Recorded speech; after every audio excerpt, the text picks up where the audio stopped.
श्री सीताराम। श्रीमद् भगवद गीता अध्याय 2 श्लोक क्रमांक 51। यह जो श्लोक है इसमें भगवान कहते हैं कि कर्मजं बुद्धि युक्ता ही फलन्त्यक्त्वा मनीषिणः जन्म बंध विनिर्मुक्ता पदं गच्छन्तय नामयम्। कर्मजम फलन, कर्मजम और फलम जो है यह एक दूसरे का विशेषण है, अर्थात कर्म से उत्पन्न होने वाले जो फल हैं। इसके बाद कहते हैं ही अर्थात निश्चय ही। ये निश्चय क्या होता है? बुद्धि युक्ता त्यक्त्वा मनीषिणः, जो बुद्धि से युक्त है। बुद्धि से युक्त होना क्या होता है यह हम पहले भी बात कर चुके हैं। फिर से एक बार हम बताते हैं कि बुद्धि से युक्त होना यहाँ पर ज्ञान योग नहीं, कर्म योग बता रहा है। बुद्धि से युक्त होना अर्थात समता में, समत्व में स्थापित होना। हम यह देखते हैं कि कोई भी विकार, कोई भी द्वंद्व हमको जब विचलित नहीं कर पाता है। हर स्थिति में हम एक समभाव में रहते हैं। उस स्थिति को बुद्धि युक्ता, बुद्धि से युक्त कहा जाता है। इसके बाद कहते हैं त्यक्त्वा मनीषिणः। त्यक्त्वा बोलते हैं त्याग कर, जिसका त्याग कर दिया है वही मनीषिणः अर्थात मनीषी है। मनीषी होते हैं वह लोग जो मनन करते हैं, जिन्होंने मनन करके कर्म से उत्पन्न होने वाले फल को त्याग दिया है, वही बुद्धि युक्त मनीषी है। यहाँ भगवान ऐसा कह रहे हैं। इसके पश्चात भगवान कहते हैं जन्म बंध विनिर्मुक्ता पदम गच्छन्तय नामयम्, अर्थात जो जन्म रूपी बंधन से मुक्त हो जाते हैं। अब यहाँ पर मृत्यु से मुक्त क्यों नहीं कहा? क्योंकि ऐसा कहा जाता है कि मृत्यु के पश्चात ही मोक्ष मिलता है, परंतु इस पंक्ति से, इस वाक्य से यह पता चलता है कि जो मोक्ष की अवस्था है, जो सतचित आनंद घन परमात्मा की समत्व समता वाली जो अवस्था है, उसे जीते जी ही प्राप्त कर लिया जा सकता है। क्योंकि समत्व में स्थापित तो हम तभी होंगे जब हमारा जो शरीर है वह क्रियाशील होगा, जब हम कर्म कर रहे होंगे।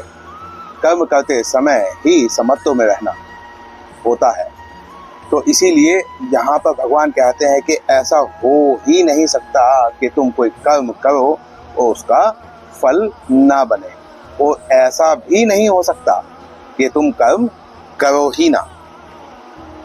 जैसे यदि गेहूं के बीज को या किसी फसल के बीज को हम अगर खेत में डाल देते हैं, उसका सही तरीके से पालन पोषण करते हैं, तब भी वहां पर फसल उत्पन्न होगी। और ऐसे ही कोई पक्षी किसी बीजों को, किसी गेहूं के दाने को अगर ऐसे ही कहीं पर डाल देता तो वहां पर भी वृक्ष उत्पन्न हो जाता है आपके बिना देख रेख के। अर्थात फल तो कर्म से बनते ही हैं, और कर्म के बिना हम किसी भी क्षण रह नहीं सकते। और जब हम कर्म किए बिना रह ही नहीं सकते, तो फिर यह हम कैसे कह सकते हैं कि उस कर्म का फल नहीं बनेगा? और अगर फल नहीं बनेगा तो फिर जन्म ही नहीं होगा। इसीलिए जन्म के बंधन से मुक्त होना है तो हमें कर्म करते हुए समत्व में स्थापित रहना चाहिए। उसके पश्चात जब हम मृत्यु को प्राप्त होंगे तो उसके पश्चात हमारा जन्म नहीं होगा, क्योंकि जन्म का जो आधार है वह आपके कर्म है कि आपको कौन सा जन्म, कौन सी योनि, कौन सा कुल, कौन सा वर्ण क्या मिलेगा, वह सब आपके पूर्व कर्मों पर ही निश्चित होता है। तो इसीलिए यहाँ पर मृत्यु से नहीं, जन्म के बंधन से मुक्त होने के लिए कहा गया है। विशेष रूप से जन्म के बंधन से मुक्त हो जाना ही मोक्ष है।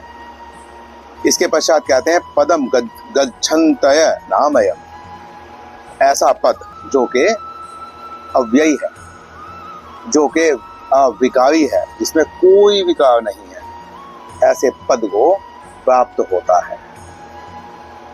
अब प्राप्त तो होता है, परंतु यह पद, यह जो अवस्था है, यह आई कहाँ से है, इसके बारे में हम जब सोचते हैं तो जो आत्मा है उसके बारे में अजन्मा, अविनाशी, अविकारी कहा गया है। अर्थात आत्मा जो है वह अवस्था जो है वो यह अवस्था है, परंतु हम जो है, हम आत्मा होने के पश्चात भी इस लोक में क्यों फंस गए हैं, हम मोह में, हम इतने द्वंद्वों में क्यों फंस गए हैं? क्योंकि आत्मा की शक्ति से संचालित होने वाला कारण शरीर जो है वह पृथ्वी के, सृष्टि के तीनों जो गुण हैं, यहाँ पर हम गुण कहते हैं, परंतु जब साधक इसमें फंस जाता है तो वह दोष बन जाता है। क्योंकि जो गुण है, अगर उसका दुरुपयोग हो तो वह दोष का रूप ले लेता है। तो जो सृष्टि है उसके तीन दोष या गुण आप जो कहें, जब वह कारण शरीर को प्रभावित करते हैं तो उसी प्रकार से उस कारण शरीर का सूक्ष्म शरीर में भाव जाता है, और जो सूक्ष्म शरीर है उसकी शक्ति प्राप्त करके यह जो शरीर है यह कर्म करता है, और उन कर्मों से ही यह शरीर बंध जाता है। तो हम आए तो भी शाश्वत निर्विकार आत्मा का जो हम रूप हैं, यह सृष्टि के तीनों गुणों में फंसकर अपनी अवस्था को भूल गया है। इसीलिए यह पुनः ऐसी अवस्था को जाता है जैसी अवस्था से वो आया था। अनामय जो पद है यह निर्विकारी कहा जाता है। आमय जो होता है वह रोग होता है, अर्थात अनामय जो है वह रोगों से मुक्त है। अब यह जो रोग है, यह जो गुण है, यह जो दोष है, यह आत्मा में नहीं है, यह सूक्ष्म शरीर और इन आदि में रहते हैं, और यह प्रकृति के संपर्क में जब आया जाता है तब उत्पन्न होते हैं।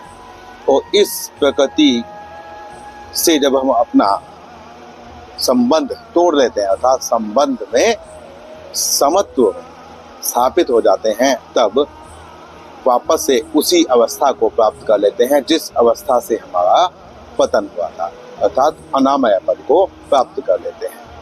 अनामय पद, अव्ययी पद, अमृत तत्व, शरणागति, यह सब जो शब्द हैं यह एक ही बात को कहते हैं, परंतु सनातन धर्म में समस्या तब आती है जब हम तुलना करने लगते हैं। कोई भी आचार्य जब यह कहता है कि मेरा मत जो है, इसी मत में संपूर्ण सनातन धर्म समा गया है, तो वह कहीं ना कहीं अपने अहम को ही दर्शा रहा होता है।